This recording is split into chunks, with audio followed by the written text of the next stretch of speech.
The Chilling Adventures of Sabrina sometimes deals with disturbing and problematic topics. We provide a list of content warnings in the episode description.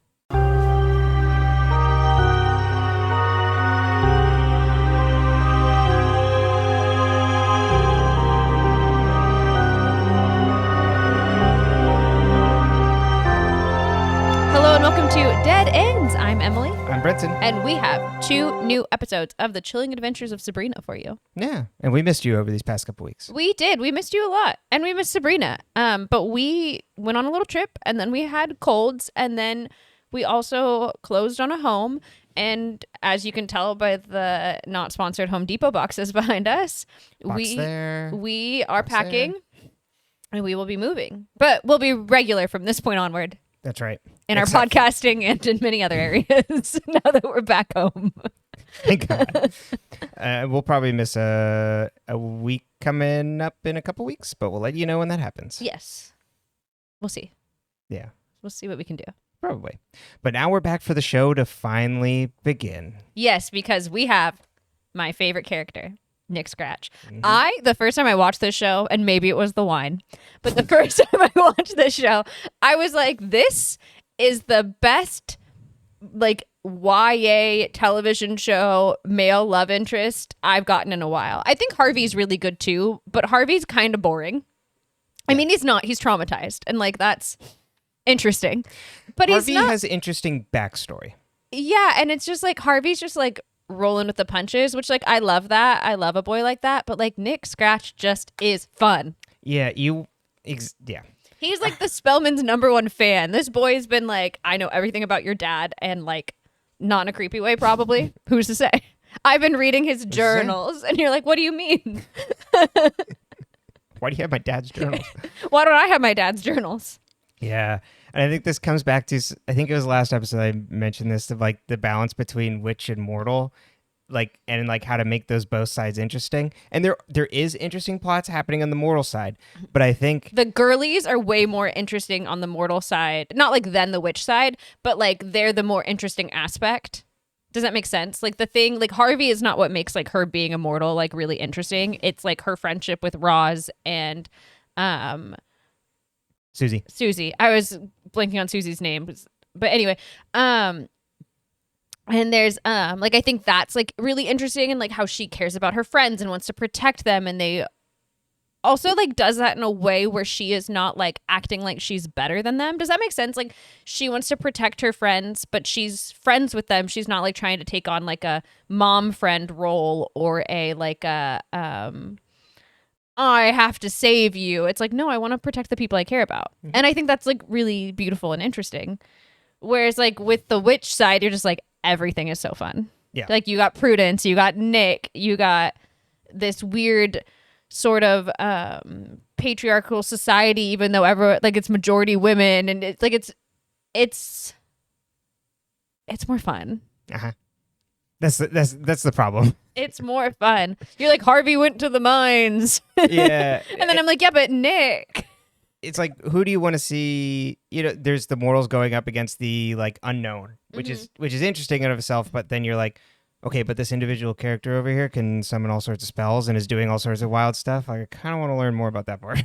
Yeah, or, like, I want to learn about this boy, and, like, how much time did he spend trying to, like, open this Acheron puzzle, and, you know, like, you're like, I want to learn everything about Nick, whereas, like, with Harvey, I'm like, everything I learn, it's not against my will, but I didn't ask for it. Right. And Harvey is the kind of everything we know about it. He is the poster boy of that, like, I'm the nice straight guy, you know, I love my girl, I do my job, you know. He's like, I've so many green flags about Harvey, though, because he is solely friends with girls, it seems. And I'm like, that's the greenest flag.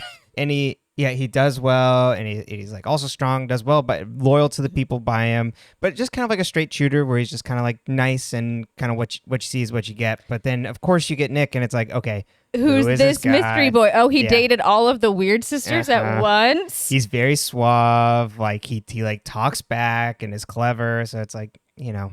Yeah. It's also, his plot is just really good. I just love Nick. I think it's a fun character. And it's so funny because like in real life, you would never tell someone. You'd be like, date the boring boy.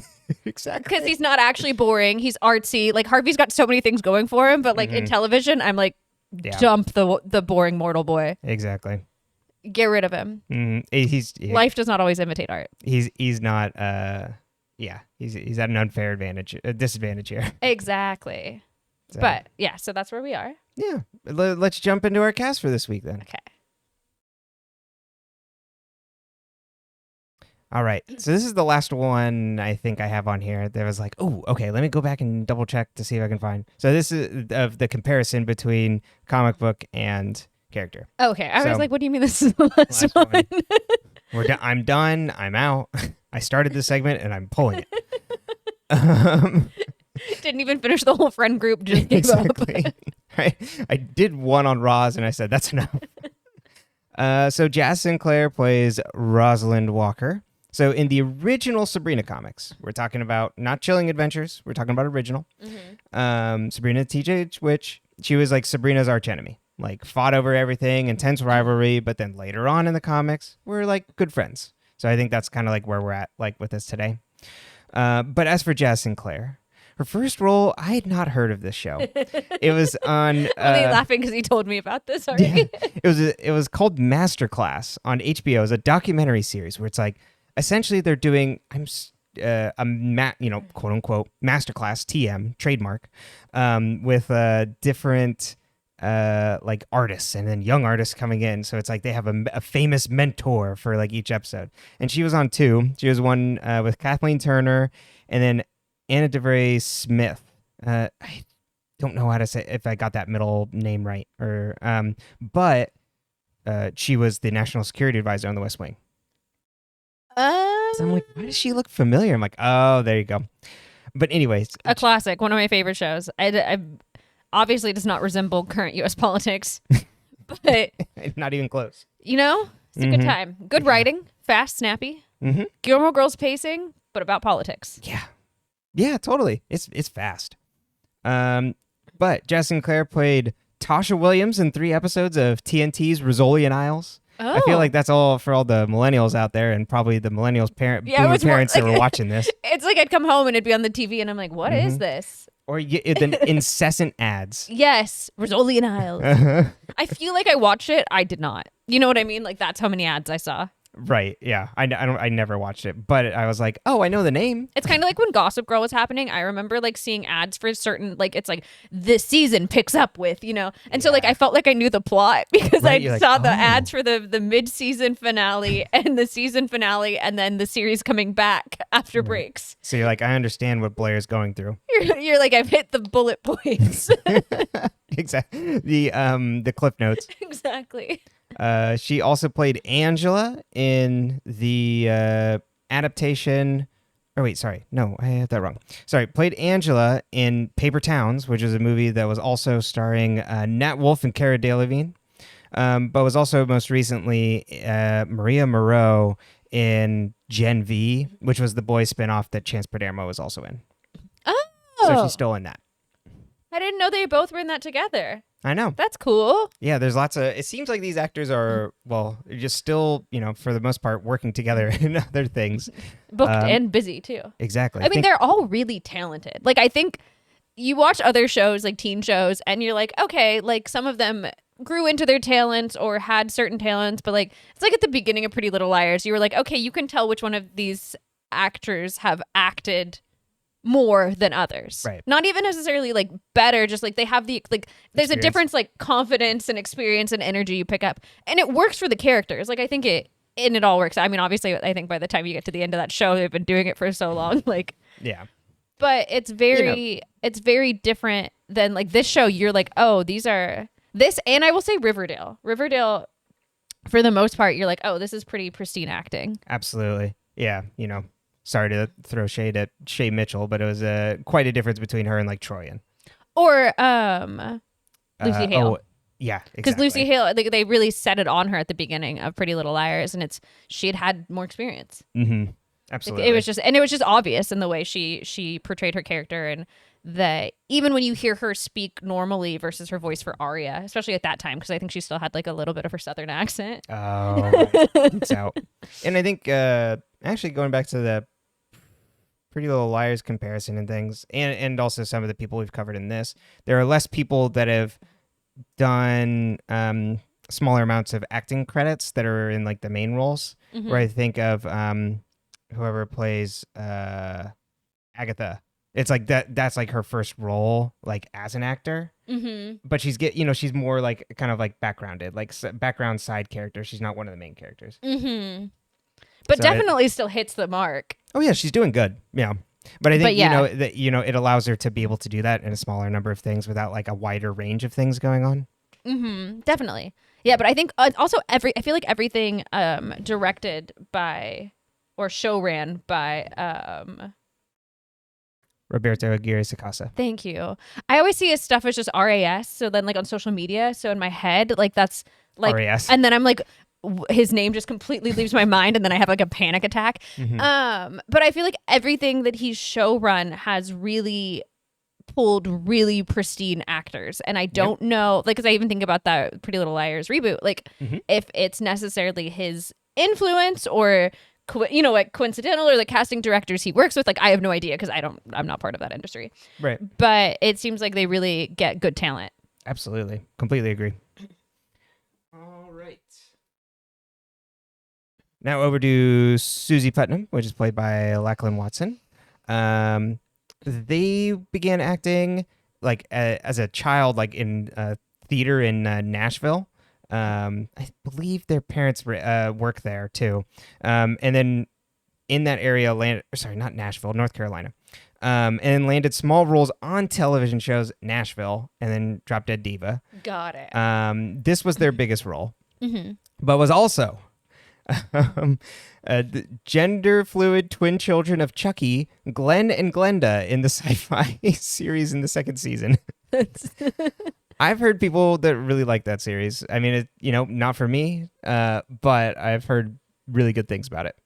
I get scared like hearing about things like that. So exactly. Yeah. This show is like my perfect spook level. And I know Chucky is like the majority of them are horror comedies. Something about dolls just not. Yeah, not you get real spooked by dolls. Yeah. So, anyways, I only get spooked by spooky dolls. Does that make sense? Like I grew up I had a lot of dolls. My mom had a lot of dolls in the house. I love most dolls. My mom has one fucking doll that I swear to God is gonna all murder us in our sleep. The rest of them totally fine. We had this big glass like curio cabinet. We literally just called it like the glass cabinet in the living room, and it was this huge cabinet, and it had like the music box dolls and like all these different pretty like porcelain dolls and all of that, and like other people get freaked out by those, and those didn't bother me, but like there's one fucking doll. Yeah, it's creepy, and it's a family heirloom. Like so I'm gonna have to inherit that doll. We're gonna have to bring that doll home one day. I can only hope my brother marries someone who likes dolls. Go to them. All right. Now we're on to Richard Coyle as Faustus Blackwood. Amazing. Okay, so this is literally just for me and maybe some British millennials out there. Was Andy in Human Traffic? I don't remember who the hell Andy is in Human Traffic.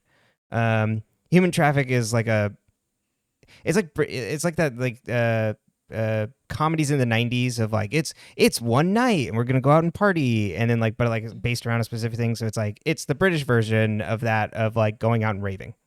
Oh, so I bet it's like not aging well. Yeah, I think even in college when I'd watched it, which was like 20 years old at that point, it was like, this is like pretty cheesy, like pretty corny, but I mean, we love corny and cheesy though. My favorite, the best scene in that is actually comes pretty early, is when the two guys show up at the record shop looking for jungle music, and they play it and they start dancing.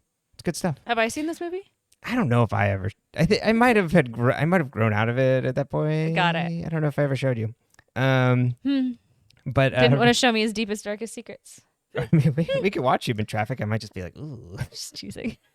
Mostly just on a corny level. Do you think it's worse in terms of aging badly than Bring It On?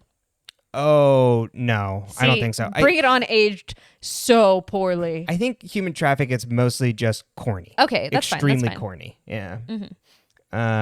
Yeah. But yeah. There's some I was stuff in like, Bring It I On. It's have like, such ugh. fond memories of this movie, and then I was like, oh no, Yeah. I will never show this to a young person. They judge. They don't need this. No. There's a year difference between these movies, I think. Got it. So, but his big break, Richard Coyle, was in 2000. He played the character Jeff Murdoch in the comedy Coupling. For the British people out there that might know these things. Was also in the Prince of Persia movie adaptation, The Sands of Time. He played Jake Gyllenhaal's older brother, the ambiguous Crown Prince Tuas. I don't know. TUS. You know what I just realized? Mm-hmm. All of the older witches and warlocks have British accents, and so does Ambrose. But nobody else. Sabrina and the young people don't. And they're like, oh, yes, I remember my time at the Academy of Unseen Arts. So it's like, did you move here after the fact? Like, Did when they all immigrate? But they're all like, no, we're from exactly. this area. And they didn't know or remember the Greenwood witches, from whenever. How old is everybody? And you know what? Right. Don't poke holes in fun. They could be old. Yeah, they could have come over a long time ago. Or did they come over like after the fact and like Yeah. learn about the history, and then the Academy moved there? Mm-hmm. Was the Academy there before? That's right. Has it always? But But they do play it very much as like, this is your parents, in terms of like mortal sort of thing of like the YA televisionists. It's like, these were the parents that went to your school beforehand. exactly. So it is pretty funny. He was William Winthrop in Madonna's feature directorial debut, W.E., which is about the Duke and Duchess of Windsor, but it's like someone learning about that in the present day as they're going through things. It flashes back and forth things. But also, he was in quite a few stage roles. Okay. The one I listed here was he was in the 2022 Aaron Sorkin adaptation of To Kill a Mockingbird, where he played Atticus Finch. That's right. I was like, I can get this one. Yeah. Of course he did. He was in the West End debut of that. Oh, that's big. Yeah. Because I mean, obviously he's a very accomplished actor. But I'm like, Right. oh, the West End, that's big. Yeah. Yeah, you're like, oh man. I'm like, oh. As if he's not like has a list of credits. It's Right. like a mile long. Good for him. I want to see, because I could have sworn too that. Oh, okay. Yeah, because it opened in 2018. Why At the Schubert Theater, and then moved to when it was in London's West End. That's when Richard Coyle played it, because I believe on Broadway it was played by Jeff Daniels. Yeah. Is To Kill a Mockingbird big internationally? It seems very American centric. Yeah. You know what I mean? You would think. I guess, was Hamilton big internationally?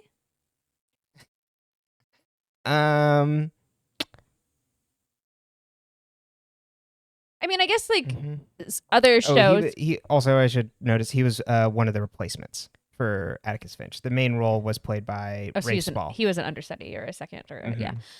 I just like, it's funny to me. I guess I think about like I'm like American centric theater, because like obviously To Kill a Mockingbird's a very American centric story, Right? and I guess so is Hamilton. But I assume that was big. And like, I guess Six is big everywhere, but that's like British history because of their colonial empire seems like more global. Does that make sense? Yeah. I guess, oh God, I mean, I guess we're a colonial empire, so maybe. Oh, yeah, absolutely. It does make sense. It's interesting. Oh, yeah. You're just thinking of like what sort of things like crossing over Exactly, that's like referencing our history. Exactly. Because like obviously like anything Shakespeare, you're like, sure, West End, Broadway, global theater, wherever. But there's other things that I'm like, is there an interest in that? Right. You're like, To Kill a Mockingbird. Yeah. I mean, it's a good book, but Yeah. just trying to. It is very, very American. Yeah. It's very American. I don't know. Sound off. If you were from the UK or grew up in the UK and stuff, is To Kill a Mockingbird a well-known thing, or is this just like it's like required reading here? Or at least it was when we were younger, or it was like most teachers taught it. I guess required isn't. It's probably banned now. Oh yeah. But it's interesting. And not that those stories shouldn't be told on a global level. You know what I mean? That's not. I'm just just as a cultural intrigued. reference point. Yeah. Very interesting. Sound off. Let us know. Or if you know anyone who knows anything about this, or if you are like me and you have ADHD and you're going to deep dive Googling about this for like 6 hours because someone brought it up and now you're curious. And then all of a sudden you're shopping and you don't know how you got there. My phone is a vortex and I'm scared. It absolutely is. All right. We ready for our last one? Yeah. Well, look who it is. It's Gavin Leatherwood who plays Nicholas Scratch. That is the most warlock-ass name I've ever heard in my life. Well, it's because it's a term for the devil. I'm talking about his name. Oh, Gavin Leatherwood. Yeah. I thought you meant Nicholas Scratch, and I was like, well, yeah. Well, we'll get into that before I pontificate about it. It's a really odd photo you chose. Is it a screen cap from the episode? Yeah, he just looks very... Mm-hmm. I'm like, I needed one that's just head on. Like, this one's clear. You see who it is. No, definitely. It's just funny. His hair doesn't stay like that, does it? I don't remember what his hair looks like, but I don't feel like... I think it's usually like that. Not parted down the middle. Is that what you're thinking? No. Anyways, Nicholas Scratch, like you mentioned, is a term for the devil.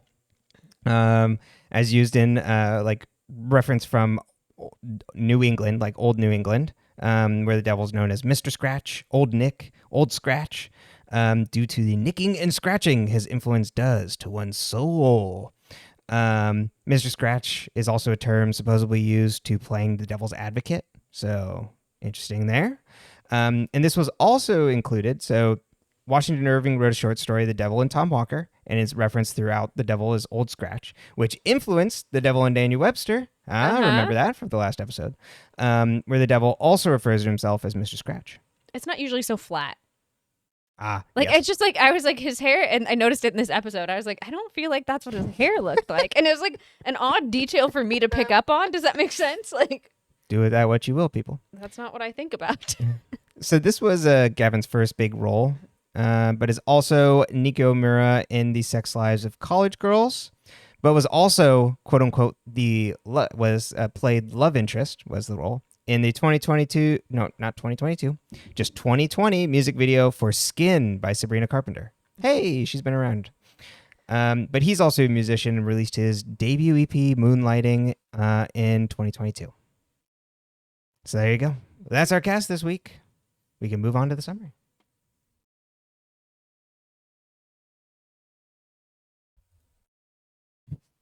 Thought I was going to burp, and I was like, this would be really rude right in the microphone. It was a dramatic pause also where I was like, oh God, which input is it that I need to switch to? All right. Chapter 4, Witch Academy. I didn't pull the reference. It's like, oh, this is potentially a reference to. I'm like, it's just a reference to the Academy. Like, it could be a reference to something, but I feel like we don't really need to do that. Oh, but you know what I mean? It's not interesting. I feel it in my bones. Yeah. But I did pull one thing from fandom. Supposedly, what Constance Blackwood asked Sabrina to sing in choir class is Always Is Forever, which was a song by Charles Manson. Weird. Yeah. I would have never gotten there. Yeah, I didn't know the song. Me neither. Isn't that odd? Yeah, it's weird. After all my time in there, you'd think. The friends gather at Dr. Cerberus's. Roz wants to have a girls' night as a way to avoid leading a youth group at her parents' church. Sabrina says she'll be out of town at an expo for the weekend. Sabrina vents to Ambrose about being stressed about going to the Academy of Unseen Arts. He mentions that she'll meet lots of witches and warlocks, and some of them might even be hot. Sabrina says Which would have sold me immediately at 16. The moment someone looked at me and said, you can go to a new school and meet more cute boys at 16, I know, stereotype. I get it. And I talk shit about this all the time. But 16-year-old me in those early aughts kind of era-ish, give or take. Yeah. I would have been like, yeah, sign me up. What do you mean? Let's and go. they do magic? Exactly. And I do magic? Pack my bags. I'm out of here. Yeah. My mortal boyfriend, I will kiss him goodbye. Yeah. Poor Ambrose. He's like, please just let me live vicariously through you. I'm so lonely. Go have sex with hot warlocks. You've done your dark baptism. You can go be a slut. Right, exactly. Sabrina says she's there only to learn how to defeat the devil. Girl's very focused, and I admire that. Unfortunately, it was not me. She's got a grudge. Sabrina does not have ADHD. Hilda gives Sabrina protection charms before she leaves. Salem doesn't, actually, that's good notice. I didn't think about that. In hindsight of everything we learned in this episode, I'd forgotten that she did this. Yeah. Salem doesn't get to come to school because some familiars at school are looked down upon. Hilda Not me. I'd be bringing my cat anyway. Yeah. Hilda isn't allowed at the academy since she's been excommunicated. Sabrina walks up the railroad tracks to an old rundown concrete building. And it turns out this is the Academy of Unseen Arts. A strange child named Quentin comes up and leads her in. What makes him strange to you? He just looks at a time. He does. And like that he's wise beyond his years. And to me, where it's like, oh, this is like a little adult in a child's body, makes it strange. I immediately go, that's a ghost child. That's a ghost child. Pretty much. Sabrina's led into the academy and led to Father Blackwood's office. He says, I know we've been in conflict, but we just wanted to get you here. He gives her her schedule, and she's upset that they're not more, the classes are not what she needs to be able to figure out how to defeat the devil. And the entire academy is built with sacred geometry in mind. So that's where you get lots of, like pretty much everything's there's like 5 corners. What is it? Pentagon? Pentagon, thank you. It's like, you started it, and then I was like, he's not I thought it was wrong, because all No. I could think of was pentagram, and I'm like, that's not right. Pentacles. That's right. Sabrina's led to choir practice and meets Faustus' wife, Constance. For now, we just know her as Lady Blackwood in this sing, and then Sabrina impresses everybody with her singing, which makes Prudence mad. Because she can sight read music. Mm-hmm. A boy from her class, Nick Scratch, joins Sabrina for lunch. He's heard about her and is a fan of her father's. He's been reading her father's journals, which are under lock and key in the sanctum for advanced students. He talks about how Edward was a controversial figure with radical ideas, but he thinks he was ahead of his time. The weird sisters interrupt them and join at the table. Prudence digs into her for loving a mortal boy, and Nick and Prudence dig into each other, and Nick offers to walk Sabrina to class. Roz and Susie watch the Carnival of Souls, a movie. When they hear a bell, because they're over at Susie's house for a sleepover, Susie's like, I didn't tell you that I have an uncle upstairs who's sick, and he rings a bell when he needs help, but he kind of freaks me out. They go to check on him, and then Roz is freaked out as well. And Susie tells her, he's like, yeah, my uncle, he went crazy. He went down in the mines, and like he saw a monster. Every so often since the eclipse, he just like acts weird. The people of this family or this town are very casual about the weirdness around them. It's so funny. People are like, weird. You see weird things in the mines, like it's, It's he's just dark, thick. yeah. Well, I mean, it makes sense with like folklore, but it's really just funny to be like, well, you know what? Yeah. Modern science will help figure this out as he's like Foaming. Exactly. Susie told her dad she would be okay to watch him, but she's scared. She asks Roz to stay with her throughout the weekend if she keeps the door to his room locked, and Roz is like, of course. Sabrina sleeps at the academy, which is in this uncomfortable-looking twin bed in a similar pentagonal room, and there's no privacy, and it's just beds like going around the edges. Yeah, it's kind of like if you watched Madeline as a child, how they had them all lined up. Yeah. But it's instead of lined up, they're like in a circle. Or Annie. Like usually in Annie, like the orphanage was set up that way. That's what I learned. I guess tonsillectomy, where they take your tonsils out. I yeah. learned about that from Madeline. Me too. When I had my tonsillectomy, I kept saying I was Madeline. Yeah. Because she gets like the 104-degree fever or something, and you have to like take her tonsils out. Yeah, and she gets to eat ice cream and she feels fine. Meanwhile, day 3, I begged my mom to have me put down. If you're going to get your tonsils out, get them done young. Yeah, little kids bounce back so much faster. As an adult at 19, it was the only time in my life I've ever contemplated life would be better if I was not here. I literally asked my mother to get me put down. I was like, take me to the ER. And she's like, they can't do anything for you. And I was like, they have drugs. And she's like, I don't know if they'll give you anything. And I was like, take me to the vet. Like, I don't care. I made a full recovery, though. I regained my will to live just in time for 4th of July that summer. And then there's a picture of me on drugs from my tonsillectomy, not just random drugs, holding sparklers in the front yard, wearing like a giant sorority t-shirt and like I think I'm wearing shorts, but it looks like I'm wearing no pants. Like I'm just wearing this big, or it's like a big tank top and like 2 sparklers, and you can just tell there's no light in my eyes. I remember it clearly. Like when you did introduce it, it was just like, yep, I was just high out of my mind on blow, and I had these sparklers. So after my tonsillectomy, I started picking up cocaine, and I was like, you know what? No, it was the pain meds made me throw up, so we were not having a good time. Yeah, that's absolutely miserable. It was awful. Don't recommend. Sabrina wakes up to Quentin, who tells her not to show she's scared or they'll kill her on the spot. Uh-oh.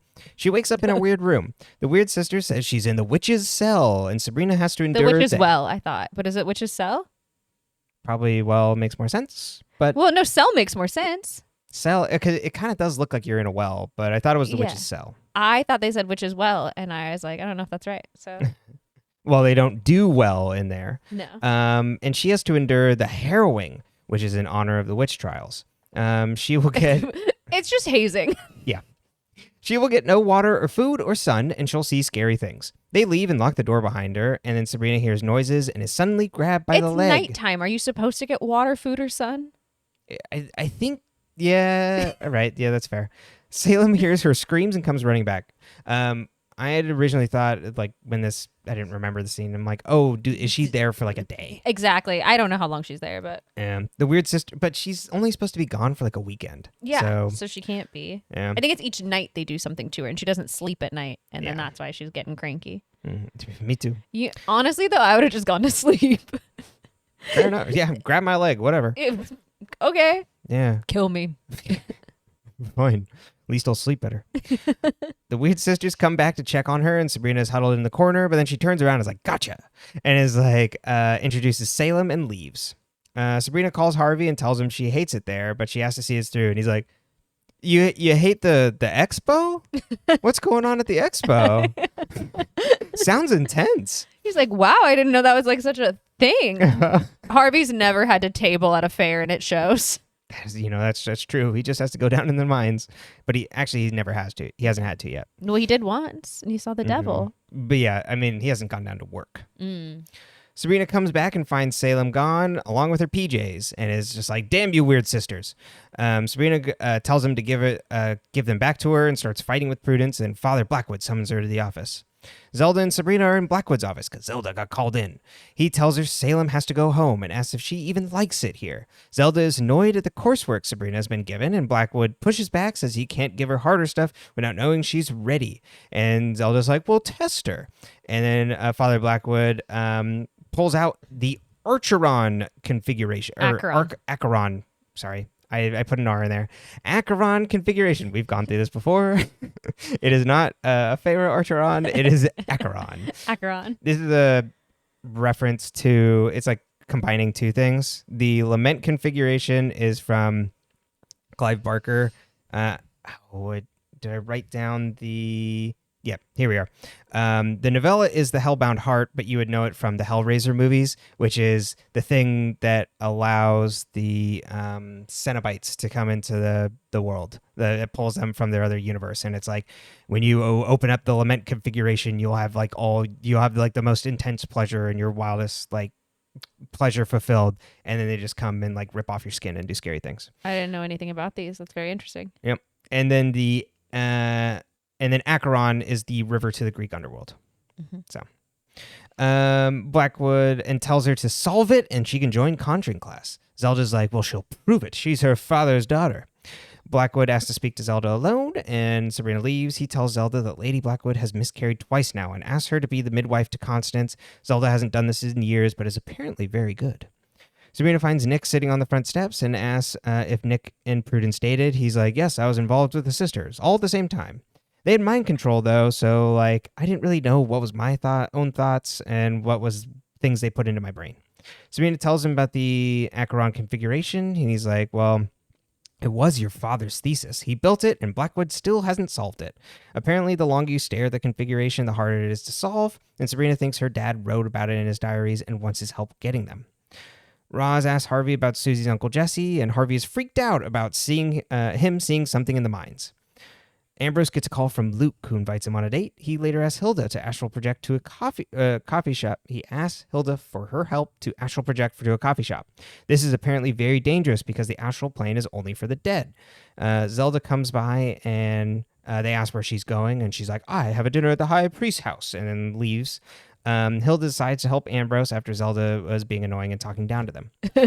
Prudence brings Prudence brings Stolas into Blackwood's office. She's like, this gross raven was spying in the girls' bathroom, and then leaves. And then Prudence, we see Miss Wardwell is there in the office, and they get territorial because Miss Wardwell wants to keep an eye on Sabrina, but Faust is like, this is my jurisdiction. And then Blackwood insinuates that the rest of the Spellmans will be vulnerable with Sabrina not at home. Ambrose astral projects to Dr. Cerberus's while Hilda keeps watch. There's a ring there's a doorbell. The doorbell goes off, so she goes to go answer it, and it's Miss Wardwell. Hilda makes an excuse to run down backstairs and leaves Miss Wardwell to wander the premises.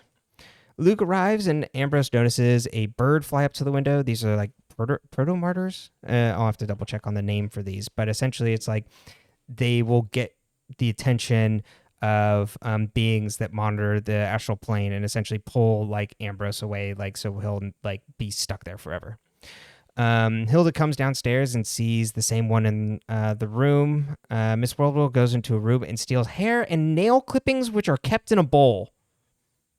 I found this quite disgusting. Oh, so you keep your nail clippings so that other people can't take them and use them in magic against you. Oh, that makes more sense. So you use there's some versions of magic where you use people's hair or nails or like anything from their body, and like if you have something from them, then it makes the spell work stronger or the magic you're doing stronger because you have a piece of them. So it's easier to then like create something that impacts them. So this is what Miss Wardwell does with it. But I was like, why are you keeping all your nail clippings in a bowl? So that other people don't get them and use them against you. Makes sense. On the date with Luke, we learn that Ambrose tried to blow up the Vatican. Great. So we assume this is why he is where he is, stuck at the Spellmans. The Weird Sisters confront Sabrina and tell her last night was only the beginning of the harrowing. Zelda comes in and finds Miss Wardwell coming downstairs. Zelda is immediately suspicious and tells her to leave. Ambrose continues his dates as more of the proto-martyrs line up. He gets up and tells Luke it was a mistake, and then Zelda comes downstairs and messes up the candles, so Ambrose comes back to his body, and she yells at the both of them. The birds were called psychopomps. Psychopomps, there you go. They're sparrow-like birds, and they carry deceased spirits to the hereafter. There you go. So if they see a witch astral project for too long, they assume the witch is dead, and they take it to the hereafter. Right. Tattle to the dweller in the abyss. That's what it is, the dweller in the abyss. The Weird Sisters take Sabrina down a path that the 13 witches who died in the trials took to the noose. They come to a clearing with an old tree. The Weird Sisters tell her to stand in front of the tree until dawn without turning around. And Which I would never do. Mm-hmm. If they were like, you have to stand here all night, I'd be like, take me out now. I stand for that long? Yeah, that's a long time. You asked my Apple Watch. You asked my Apple Watch how much standing we're doing. Probably only give you half the credit as well. Because I wasn't moving, it'll be like, well, you actually only stood for one of the 8 hours you stood there. And I'd then, it wouldn't be good. The Weird Sisters disappear, and Sabrina hears Harvey asking for help and then hears Harvey scream. She then hears her mother and her father. And the next morning, Quentin is behind her and tells her she passed the test and can come back to school. She tells him it's not safe out there. And he's like, well, nothing can hurt me out here anymore, and takes her to the grave, his grave, and it shows he died in 1892 of the harrowing. And it's in a gravesite where lots of other kids have also died from the harrowing over time. Sabrina calls the Spellmans, and Hilda answers while Zelda cuts in. Sabrina tells them about being harrowed, and they seem pissed. Zelda meets with Blackwood, and they argue over the harrowing. She comes outside and says Blackwood will look into it. Sabrina's like, you believe him? And Zelda's like, of course not. Take us to the children. Zelda, Hilda, and Sabrina visit the ghost kids, and Sabrina asks how to free them. Quentin says it's their home. They don't have anywhere they'd rather go. They'd rather just stay here. Hilda says, I bet they want revenge, and tells them that she was harrowed, and even by her own sister, and then goes to them and starts to plan. Harvey grills Susie and wants to talk to her uncle. The three go upstairs. Harvey goes up to sit next to him to talk, tells him about seeing things in his mind while Jesse is under the blanket, but then Jesse jumps up and starts to attack Harvey and choking him, and Susie knocks him out with the metal jug. Zelda asks about the harrowing. Her harrowing Hilda as a kid, and Hilda says she was ruthless. Zelda apologizes, and they go to have tea in a sister bonding moment. The weird sisters come to harrow Sabrina again. They bring Sabrina, who's in a noose on a rope, to the tree. Prudence throws the rest of the rope over the tree, and Sabrina tells them the tradition of harrowing ends tonight, and Prudence tells her she's going to die. Then the ghost children appear, like the end of Return of the King, and they start to chant. The weird sisters are pulled up into the air while they choke and clasp at their throats. Sabrina winks at Quentin, and the sisters drop, and Sabrina threatens Prudence if she ever talks shit on her parents again. The three mortals are freaked the fuck out over Uncle Jesse. From Full House. They agree to go check on him and find that he's John sleeping. Stamos, what are you doing? Exactly, he's possessed. We see that they tied him to the bed. Sabrina catches up with Quentin. He says him and the other kids will watch over the academy and stop any harrowings. Nick comes up to Sabrina and gives her one of her dad's journals that he stole from the sanctum, and she thanks him and heads off. Prudence meets with Father Blackwood, and he's pissed that the sisters got bested by Sabrina. Prudence like it won't happen again. He tells her the Dark Lord wants Sabrina educated at the academy, but he gave no indication that she shouldn't suffer while she's here. Yeah, but don't you think killing her would really piss off the Dark Lord? I would think so. Wardwell makes something with the hair nail clippings, and she uses a mirror to watch Sabrina, who's back at home talking to Harvey on the phone and is disgusted by their teen love. So I was like, done watching that. Harvey wants to tell her about what happened, but she's like, I'm busy. Can we talk tomorrow? Or I'm tired, essentially. Yeah. They hang up, and Sabrina starts reading through her dad's journals. She notices a pattern by folding the pages and turns her eyes away and solves the configuration. Red sand pours out, and a monster appears at Sabrina's door. Bum, bum, bum. The end. So I did look it up, and it looks like Zelda and Hilda are around 500 years old. Oh, okay. According to the fandom, so who knows? Mm-hmm. But so that would explain that, because I was like, how are these children? They weren't there when these children from the 1800s. You know what I mean? Were they not there at the same time? But it's like there's a huge gap in the generations. Mm-hmm. So which then that make would make sense. sense why they have British accents too. Mm-hmm. Okay, got it. Yeah, because this is very Vampire Diaries. Yes, exactly. It's very. He says, speaking of immortals, as if Vampire Diaries was the first to come up with this idea. No, but in not terms even of, Anne Rice. It's because we assume we're somewhere in the northern half of. I feel like Anne Rice because it's all New Orleans. Yeah, this is New England. No. This is because it would be. This is West Coast. This is West Coast, isn't it? Because it's close to Riverdale. Yeah, right? Yeah. Is Riverdale West Coast? I believe so. Or is it near New York? Vancouver, right? But we don't know. They never say specifically where Riverdale is. I thought the people were coming over the border from Montreal. Oh, you're right. And they have a crew in New York. East Coast, yeah. Yeah, okay. It's East Coast, but it feels very Oregon. Yes, it does. Because it's Twin Peaks, but we're going to move it away. Yeah, I think it's not Maine, but Anyway, okay. So what I really like about this episode is Hilda being the hero and she's like, what do all good children need? And it's permission to get their revenge. And I just think that's such a sweet, beautiful scene. And the idea that Hilda's trying to protect Sabrina. She knows how mean these girls can be. She grew up with one of these mean girls. She understands that these girls, even if they aren't horrible monsters, don't care or don't understand the impact of their bullying. And she wants to protect Sabrina from that. And it's Hilda and Zelda both see themselves in Sabrina, I think. Mm-hmm. And so in Zelda's case, she's like, why would Sabrina have any issues? Because I was fine and Sabrina will be fine. She's just like me. Whereas Hilda sees herself in Sabrina and she's like, she needs to be nurtured and protected and taken care of because she's our little baby. Right. And not in baby negative way, but someone should take care of her because no one took care of me. Yeah. I was thinking of the protection charms at the beginning of the exactly episode. And so it's very fun and interesting to watch that and to watch Zelda begin to reckon with the idea that what she does actually does hurt Hilda. It's it had never occurred to her before that what she does to Hilda actually hurts Hilda. Yeah. And that's not an excuse. Hilda has feelings. Exactly. It's like when a man does like any sort of mind altering substance and he's like, and then I realized that like everyone was out there and everyone's living a life and they all have their own individual lives. And did you know that women are people? And you're like, Jesus Christ. That's how it, like, you know, it's that, but not. Yeah. I mean, the witch society is a whole lot more cruel. Yes. So yeah, there's more reason to it, like that it's an intentional toughening you up concept. Mhm. Like, well, if I'm your first bully, then no one can hurt you because I've hardened you to the point where you can't be hurt anymore. Right. When we realize, in fact, that when the people closest to us bully us, it actually does not harden us. It just hurts us worse. Mhm.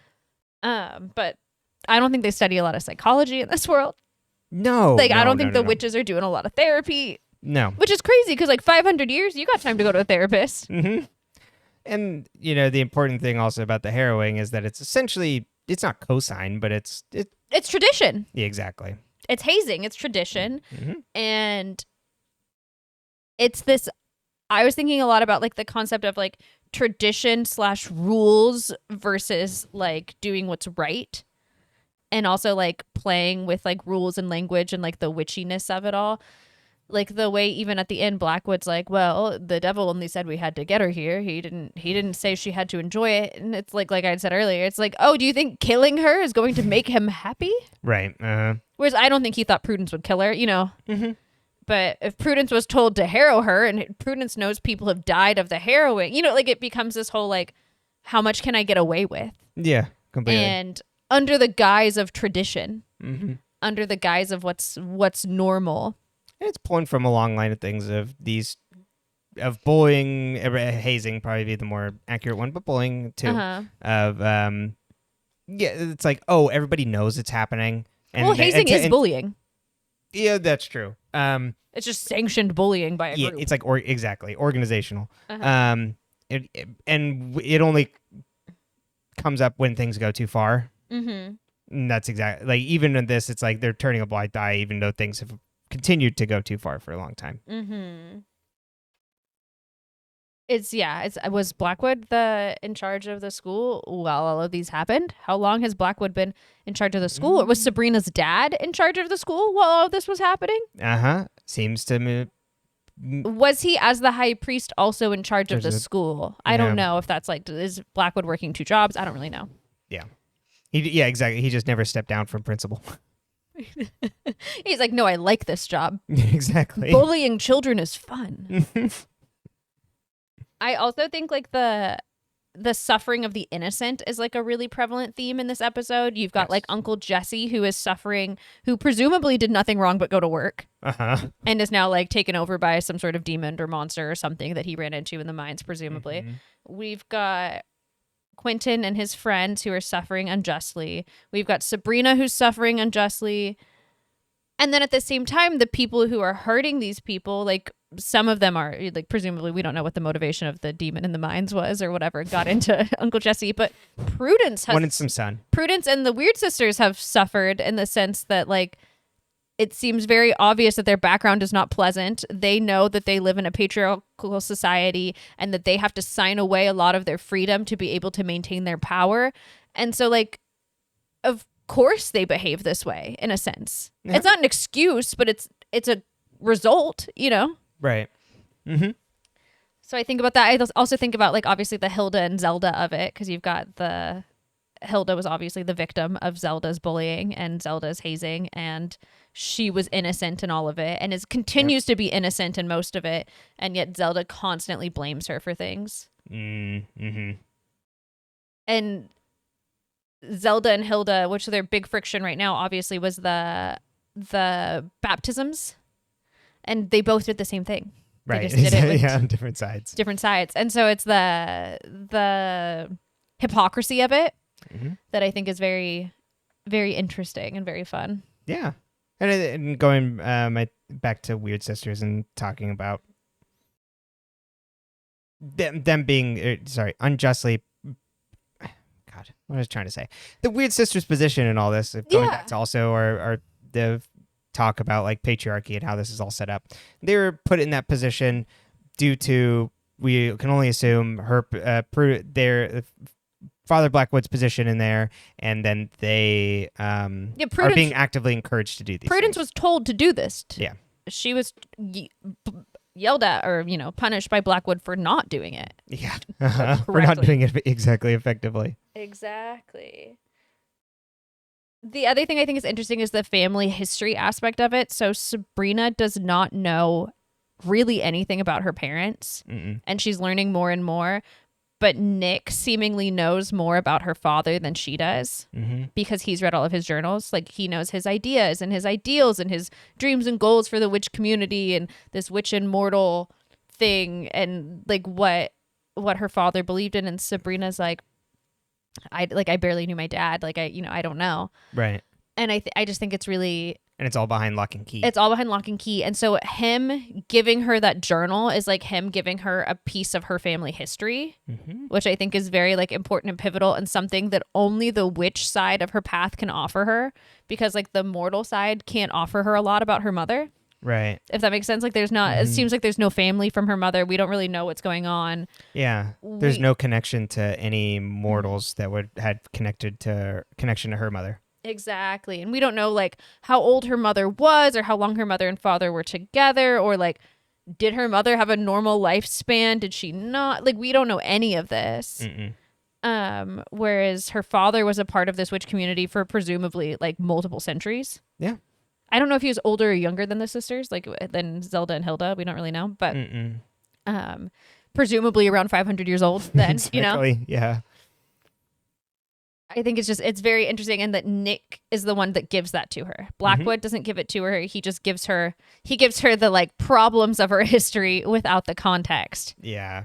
And for her to immediately look at it and be able to solve that the solution is her mother, and just like this, I like that. I think that's fun. Yeah, and it makes sense, because it's not like, oh, she had some sort of innate magic that other people don't have. It's simply knowing a mortal's, like, to love a mortal. Yeah. Like, her father loved a woman, and she knows what it's like to love someone, and to love someone who maybe that love is forbidden. Like, it is kind of like what Harvey gives her that allows her to open this, I think. Oh, yeah, because like she knows what it's like to be in love with someone who is part of what she's not supposed to have. Exactly. The forbidden. So no one on the witch side would understand in that same way. Because it seems like the witch community is much more like hedonistic, is it possible that they don't put as much on love in the same way? At least the people that we've talked to about anything relationship or sexual have, but that doesn't mean that others don't. You know what I mean? Like, I think Blackwood and his wife are married. Like, well, and think of the two people that have tried to solve it. Blackwood, who we already said is a misogynist and does not love his wife. He just wants a kid. Exactly. There's a reason why he's like, oh, she keeps miscarrying, so I need to bring someone else in to help her have the child, because he cares more about having the child. Right. And Nick Scratch, who is younger, presumably 16 to 18-year-old boy. Right. So might not understand played by a 20-year-old, presumably. Yes. But was also raised in the patriarchal society, so might not know this as much. And we don't know what his family history is. Totally. But just trying to like extrapolate totally. Some of this. Yeah, that's what I mean. Like, we don't know. He might have never experienced love. He maybe has never been loved. Right. We really don't know. And so when you're from someone on the outside too, Sabrina also would be like, well, of course, she would assume, and she assumes right, because from her perspective as the daughter, it's like, oh, my mom was probably very important to her. So then when she's looking through the notes and it's like, oh, there's my mom, she can naturally like pick it there. Whereas someone who isn't part of that might be like, well, I'm looking through all his complex notes on like, these things. Demon and then he doodled a picture of his wife. Exactly. Like, oh, he loved her. How sweet. Carry on. It doesn't like put the weight on it. So there's the family factor there too. The family factor is interesting too, because all of these other kids are away at a boarding school. We don't see their parents. We don't know do the weird sisters have parents. We don't know, does Nick have parents? We don't know what Quentin's parents were like. Like, we don't know who these people are. Yeah. But we know that Sabrina has two maternal figures who love her very much. And to believe her over Blackwood. Yes. Like, it's very important to me that Zelda is like, oh, of course I don't believe him. Like, take me to the children. Exactly. Like, he's a liar, yes. But Even like, Zelda. exactly. And that they love her and care about her so much that, like, that's why Zelda's so hard on her. I mean, it's not, once again, not an excuse, but it's her, her, how she expresses love. The other thing I was thinking about at the very end of the episode, and Sabrina's like, okay, bye, Harvey, I've got it. Like, she's already hyper fixated and like sucked into this thing. And Nick warned her that like the longer you look at it, the harder it is to solve. And yet that doesn't seem to bother her, but it's like she's obsessed. She's got this obsession with it. And so it kind of plays into the like, can you run from what you are? Like, can she not be fully a witch when like she would pick this witch object that's tied to her family and her family history over Harvey, who she loves? Yeah. And so it's like, I think it's a really good scene to kind of see where her head's at. Yeah, because it's also a piece of her that she's never been able to experience and understand to like a fuller extent. Because she's like part of witch society, but only in this small coven of, not the full coven of like, I mean the coven of like her household. Her immediate family, the Spellmans. Definitely. And I think also that Nick helped her and gave it to her. Does that play into that? It's very interesting. I like it. Any other thoughts on the episode? No. Actually, I say this every time.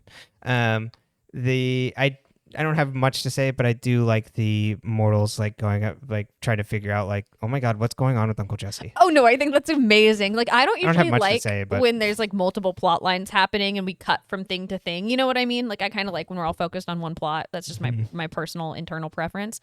But I love this mortal B plot because it's so funny because like obviously we as the audience know it's funny and obviously it's tragic in the context of the story. But you're just like, yeah, Uncle Jesse's got a demon. Like, there's obviously a demon in Uncle Jesse, and like they're just like, oh, it's weird that he's acting so funny. He just freaks me out. Even though like Harvey's like, I saw the devil down there. Like, it's just like, it's pretty good. Trying to understand the unimaginable. Yes. But anyways, yeah, that's it. Perfect. Chapter 5: Dreams in a Witch House. Hilda reads her romance book in bed while Zelda reads her satanic Bible and tells her to quiet down. Hilda wants to... Me at night. Kicking your feet like, ooh. I'm like, ooh. Hilda wants to apply to work at Dr. Cerberus' bookstore, and Zelda talks down about it. Sabrina comes running in, freaking out about the demon. The demon follows to their room, and the Spellmans escape out a side door. Ambrose is interrupted from his manly mags by the screaming. They gather together to seal the house so the demon can't get out. The demon appears at the top of the stairs and says they were imprisoned in the Acheron configuration for 70 years. Hilda figures out it's a sleep demon, and Zelda chants a spell that traps the demon in an urn. Afterwards, they have tea. Sabrina wonders why her dad would trap the sleep demon, and apparently he had bad insomnia, so they think it must have been because of the sleep demon. Sabrina says the sketch of her mom helped her solve the puzzle. Hilda tucks Sabrina into bed. Sabrina asks what would have happened if the sleep demon wasn't trapped. Hilda says she would have lulled us to sleep, given us bad dreams until one of us broke ranks and unsealed the house. Sabrina falls asleep, and we see that the sleep demon wasn't caught. All the Spellmans have metronomes. They're like these wild metronomes that have like like skeletons in them, like carved into them in front of all their beds. They're really cool. Yeah, they're really cool looking. Oh no. Where was it? Wardwell looks through the mirror and says, "Is that you, Batty Bat?" And then Batty Bat calls Wardwell the mother of demons. Our first clue. Hello, mother. And says, "You abandoned me to the puzzle," and is pissed at her. And Wardwell wants her to not harm Sabrina, and Batty Bat doesn't listen to her and is like, "I'm gonna slaughter them all after I'm allowed out of here." And then Salem goes running off, and Batty Bat goes to chase after and smashes the mirror so Wardwell can't look in. Sabrina. So then this is an episode broken down by, it's an anthology essentially, little short stories for each of them. Sabrina dreams so we start with Sabrina. Sabrina dreams she's at mortal school and the weird sisters are also there dressed as cheerleaders and Nick is there in a Letterman jacket. He calls her beautiful and is about to ask her to prom until Harvey comes up and asks her to talk in private. Harvey proposes. Sabrina goes to the aunts and Zelda and Zelda tells her not to go through with it and instead go after Nick Scratch. Hilda asks if Sabrina loves Harvey as much as her parents loved each other, and if he loves you, he'll accept you for what you are. Zelda warns of pain and suffering. We then cut to Sabrina in her wedding dress, who visits Harvey, who's getting ready, and tells him she's a witch, and she tells him about erasing his memory before. He says he loves her. Sabrina waits in the entryway, and Nick calls her stunning, and wants because he's also there at the wedding, and wants them to run away together. Sabrina says Harvey knows what I am, and he loves me. Edward appears to walk her down the aisle. Blackwood is presiding over the wedding. Blackwood starts the ceremony, and then Tommy and Harvey's dad come in to stop the wedding. And Harvey's like, why did you have to tell me? And starts to choke her. The mortals shout, kill the witch, while the witches watch. Oh yeah, also in the church, it's one side is broken down, like all the witches are on one side of the church, and then mortals are on the other side of the church. You know, a little nod to the mother and father side. And so all the mortals start shouting, kill the witch, while the witches watch. Harvey puts her into an Iron Maiden, and his family closes her in. Batty Bat appears, and Sabrina asks to be let out, and Batty Bat asks to brace the spell and to let her out, and Sabrina says no, she won't. Iron Maidens are one of those things that freak me the hell out. Yes, they're freaky. Mm-hmm. Ambrose's dream. Hilda says a body arrived, and it's a young man with stab wounds. He was a shut-in with no friends or family to mourn him, and then Ambrose unzips the body bag to find himself. Hilda doesn't recognize him and leaves him to do the autopsy. Ambrose starts to dig into the body and pulls out his heart and bites into it. Hilda appears and asks how his heart tastes, and the high priest is there to see him. Ambrose runs into Miss Wardwell in the hall, and we see that Miss Wardwell is projecting in, and she's like, God damn it, I'm in the wrong nightmare. Blackwood tells Ambrose he's free to go, and then the spell that supposedly Edward Spellman wove. Interesting. He gives Ambrose new clothes and says a car is out front to take you to the airport, and Ambrose goes to leave when Batty Bat appears and stabs him a bunch. And Ambrose wakes up as the body in the body bag, and Batty Bat asks to unlock the house. On to Hilda's dream. She answers a call from Principal Hawthorne and runs to school. And he's like, I didn't call you in about Sabrina. I just had to see you, and compliments her for her pairing. And Wardwell interrupts, but is quickly shooed out. Principal Hawthorne invites her over for dinner. Zelda's really mean to her when Hilda's getting ready. Hilda sticks up for herself, and Zelda tells her nobody could love her, and Hilda slaps her. And Zelda's mouth, we see, is like sewn shut. Hilda's dream is the worst about the body horror stuff, in my opinion. And I don't know, Ambrose's is pretty bad. Yeah, I find the Hilda stuff worse. The sewing. Yeah, it really gets me. Mm-hmm. It also shows that don't show me body horror movies because I'm a baby about it. Hilda goes over to Principal Hawthorne's for dinner. Principal Hawthorne brings Hilda home because she's really drunk. He tucks her in. She awakes in a room with Principal Hawthorne, who tells her he ate his brother in utero and it's haunted him his whole life. And then he opens up his shirt to reveal that he has a face in his stomach. Yeah, that got me. Hilda goes to get up and finds that she's been sewn together with Zelda along like her stomach. Their sides. Yeah, and then Batty Bat appears to tell her that she wants to get out. Zelda's dream. She teaches Sunday school for kids. She teaches that the false god lied to Eve because he wanted to keep her naked and dumb in the garden. This is a great piece. I was like, okay, so Zelda is telling my version of Adam and Eve. The Weird Sisters visit her and announce that the Dark Lord will visit her to break bread with the family. Zelda realizes she can cook the fat kid for the Dark Lord. There's some real like fat phobia stuff in this episode that I was annoyed about. Mm-hmm. The Dark Lord arrives for the feast. He's upset that Zelda cooked a child of the night, not a Christian child, and announces he'll only eat Hilda's dish. He seems to really enjoy it. Which is like a vegetarian dish. He seems to really enjoy it while Zelda continually gets more upset. Zelda watches angrily as Hilda escorts the Dark Lord out. She kills Hilda with a shovel in the kitchen and drags her outside. The Dark Lord reappears and asks for Hilda. And he's like, I know you killed her. Oh, also the Dark Lord, which is pretty fun, is Faustus. Faustus, like, well, essentially horns. Richard Coyle dressed up with horns. But it's so very obvious that in Zelda's dream, she's putting the high priest as the physical embodiment of the devil. That's right. And it's like, this time Hilda's gone for good. And then Batty Bat appears again. And they're like, let me out. Back to Sabrina's dream, Wardwell finds her and she tells her she's dreaming and she's going to wake her up and she's got to run away out of the house. Sabrina's like, I'm not going to abandon my family. And Wardwell's like, well, that's the only way you can escape. Wardwell wakes her up by going to her Sabrina voodoo doll she made with the hair and the nail clippings and pokes her to wake up. Sabrina wakes up screaming, which attracts Batty Bat's attention. She hides from Batty Bat and finds the Acheron configuration. She goes to wake up Ambrose and looks through his books to find a banishment spell to trap Batty Bat in the configuration, and then Salem appears, and Sabrina tells him her plan. Sabrina sneaks up behind Batty Bat and tries to chant the spell. Batty Bat calls her inexperienced and cuts her and knocks the configuration out of her hand. Sabrina runs up to the ants and comes up with a plan to lucid dream to go into the dreams of everybody to wake them up. She sneaks downstairs and finds Hilda's foxglove to help put her to sleep. Batty Bat goes to the house and finds Sabrina standing up in the morgue and runs away. And we learn that it was, and Batty Bat goes to chase her. And we learned that it was actually Salem tricking Batty Bat, and Sabrina was hiding. And it takes the foxglove and sets timer for 2 minutes. Sabrina appears in Zelda's dream, who's crying over Hilda being dead. Sabrina tells her she's in a dream and asks for her help. Sabrina instead runs over to Hilda's dream. Hilda's like, says she has to trap a nightmare the same way to trap a dream, and says the familiars can help, her spider familiars. And then she visits, Sabrina then visits Ambrose, and both Ambroses talk. She asks them to keep her Batty Bat occupied. Batty Bat corners Salem, who turns back into a cat and runs off. Ambrose calls to Batty Bat and is like, I'm going to unlock the house for you.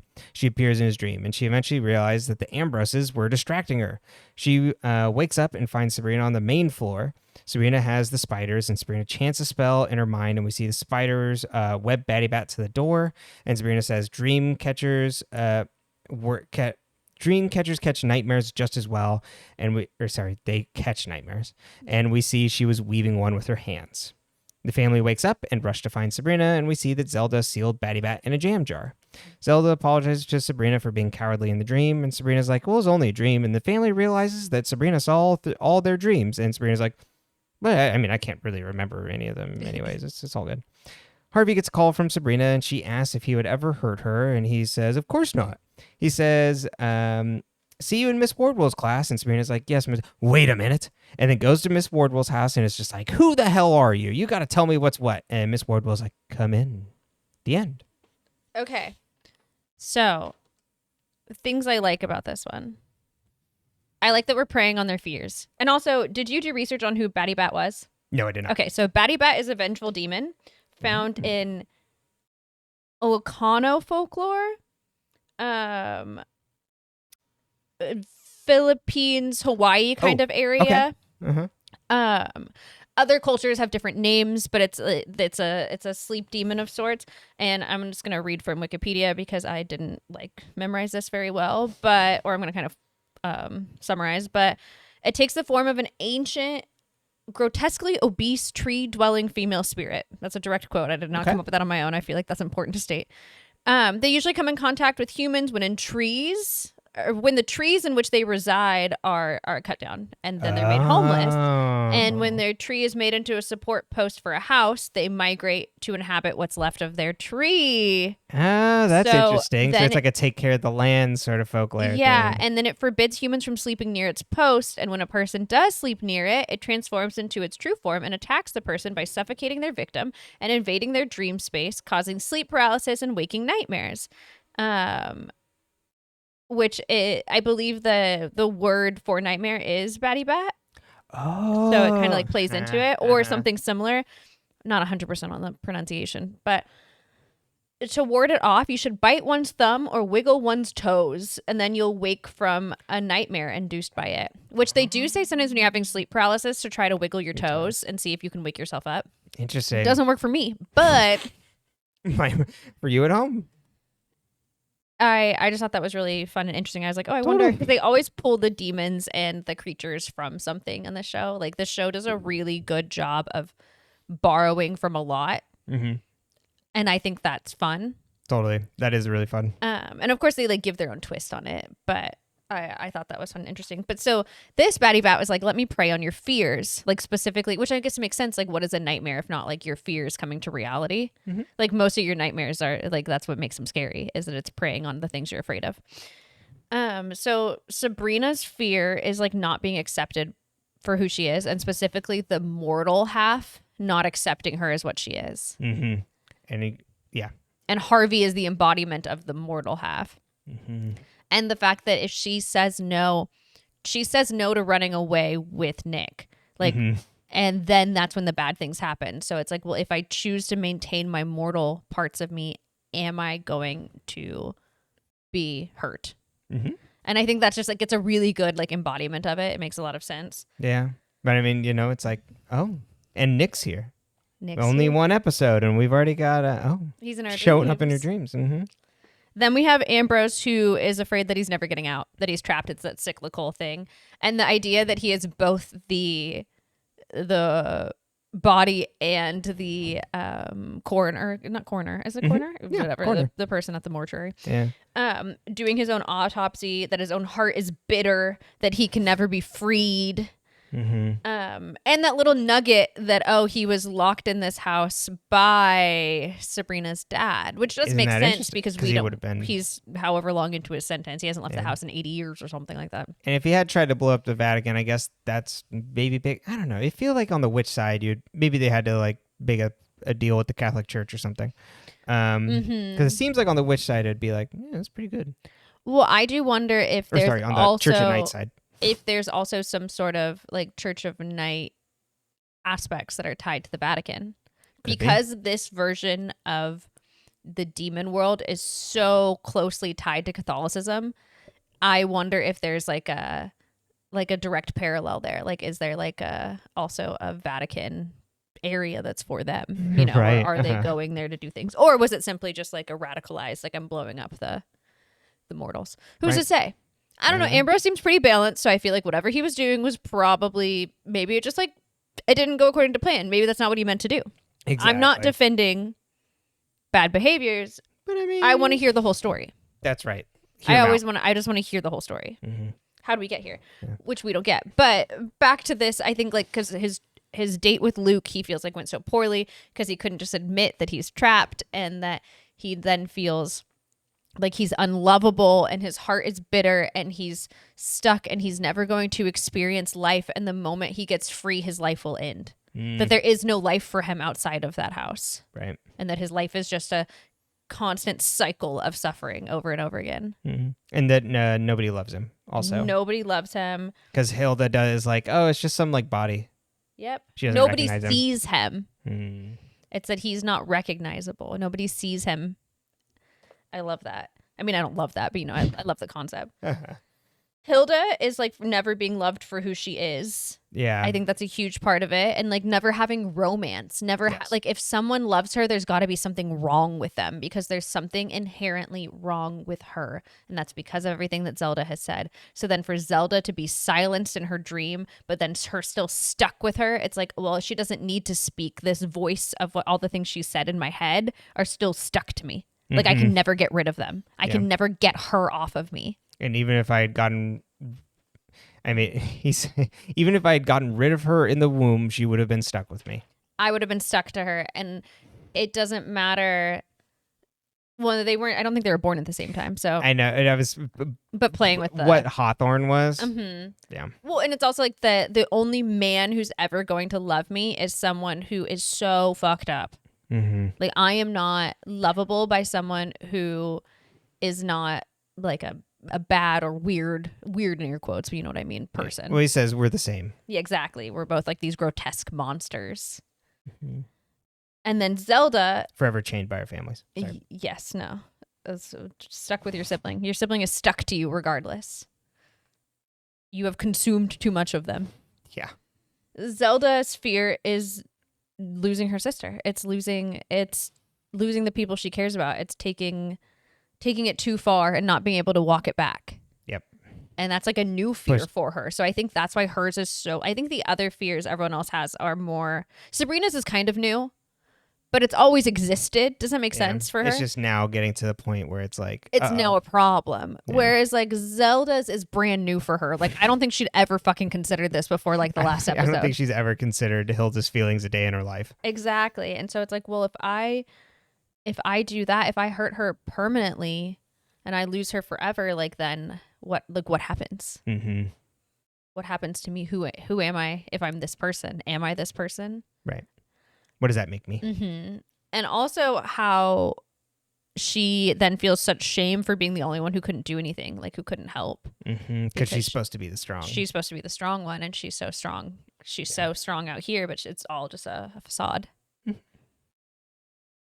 So I just liked that. I liked all of that. I liked the spider web dream catcher for the demon. I thought that was fun. Big fan. Okay. Any other thoughts on this one? I thought it was okay. It's not my favorite episode. Oh, I think there's better episodes, but I don't mind this one. Yeah. Yeah. I feel like horror anthologies, maybe it's just doesn't quite get me as much. It's very similar in setup to the episode of Riverdale with the story and the drugs and what was that one? Yeah, there was the Tony Todd. Yes, then there was everything going on with Cheryl and Josie. Uh-huh. And then it wasn't Kevin's dad cheating. Was it Kevin's dad? What was Veronica and Eddie doing? Was it Kevin's dad? Might have been Kevin's dad. Might have been Kevin's dad. Yeah. Well, any other thoughts? No, that's it. All right. So, you can find this podcast on all your audio podcast platforms of choice at Dead Ends. You can also find this on YouTube where you can see the video version. You can see the said boxes that we were talking about, as well as our smiling faces. On YouTube. And sometimes our lost staring into space faces as we try to remember words. At dead_ends. You can comment there. Talk to us there. We love when people comment and talking to people in the comments there. You can also find us on Blue Sky at dead-ends. deadendspcast. Oh God, it's been too long. He doesn't know. No. He doesn't know who he is. He doesn't know where he is. It's gonna all be in the description though too. So even if he's wrong, just go click. dead-ends.bisky.social. And then you can also email us, deadendspcast@gmail.com. And also, I want to start shouting them out on the episode more. The amazing artwork is done by Vendrinic, and you can find links to their Tumblr for more art pieces. And also, I believe if you go through the Tumblr, you'll be able to find if you need to request art as well through them. Pay them. It's Good amazing. stuff. Yeah. All right. Well. Not today, Satan. He doesn't even know the phrase. He doesn't even know. He came up with it, which is not true. Actually, I yelled it one day from the bathroom, and then 2 days later, he goes, "What if we end it with 'Not today, Satan'?" And I was like, "Sometimes I talk, and nobody listens." I was two catchphrases back. We're still here. We're gonna find out everything. That's right. But yes, I will join in on that. Okay. Not today, Satan. Not today, Satan. That's what we got to say every day. That's right. When you read the news, just say, "Not today, Satan." Not today. It's not today, Satan. Yeah. Denial. It's a beautiful place to be. Okay, we love you. Love you.